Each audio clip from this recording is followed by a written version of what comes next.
நான் first time ஓட்டு போட போகிறேன். எனக்கு யாரை செலக்ட் பண்ணணும்னு தெரியல, யாருக்கு ஓட்டு போடுறதுன்னு தெரியல. உனக்கு மட்டும் இல்லை, இந்த மாதிரி ஃபஸ்ட் டைம் ஓட்டு போகிறோம் உங்களை போல் இளைஞர்களுக்கு இது ஒரு பெரிய ப்ராப்ளம் இல்லை. நீங்கள் ஒரு அரை மணி நேரம் ஆன்லைனில் இல்லை நேரடியாகவோ மீட்டிங் அட்டன் பண்ணுங்கள், இல்லை அவங்க பேசுகிறத கேளுங்க.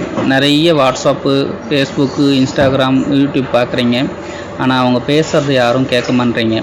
என்னென்ன தலைவர்கள் என்னென்ன பேசுகிறாங்க, அவங்க வருங்காலத்துக்கு என்ன வாக்குறுதி தராங்கன்னதை தயவு செய்து கேளுங்க. அப்போ தான் உங்களால் சுயேட்சையாக முடிவெடுக்க முடியும். இல்லாத பட்சத்தில் உங்களால் சுயேட்சையாக முடிவெடுக்க முடியாது. நீங்கள் போடுற ஒரு ஓட்டால் ஒரு பெரிய மாற்றம் வரும். காரணம், அதுக்கு நீங்கள் அவங்களுடைய ஃபுல் இது படிச்சுட்டு ஓட்டு போடணும். காசுக்காகவோ மற்றவங்க ரெஃபர் பண்ணுறாங்கனுக்கோ இல்லை அப்பா அம்மா சொல்கிறாங்கனதுக்கோ ஓட்டு போடாதீங்க. உங்களுக்கு சுய நினைவு தெரிஞ்சிருச்சு, அதனால தான் நீங்கள் ஃபஸ்ட்டு வாக்காளராக மாறி இருக்கீங்க.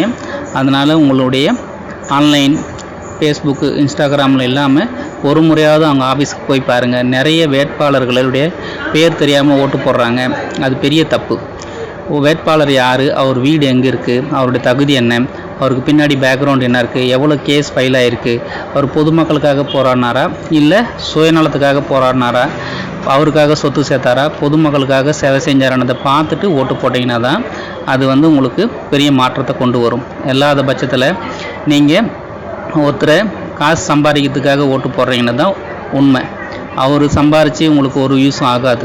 நீங்கள் ஒருத்தர் நேராக ஒருத்தர் அணுக முடியுதுன்னா அவர் தான் வேட்பாளர். உங்களுடைய காசு பணம் பார்க்காம உங்களுக்கு நீங்கள் பேசுகிறத கேட்குறதுக்கு யாரோ அவர் தான் வேட்பாளர். அவருக்கு தான் நீங்கள் ஓட்டு போடணும்.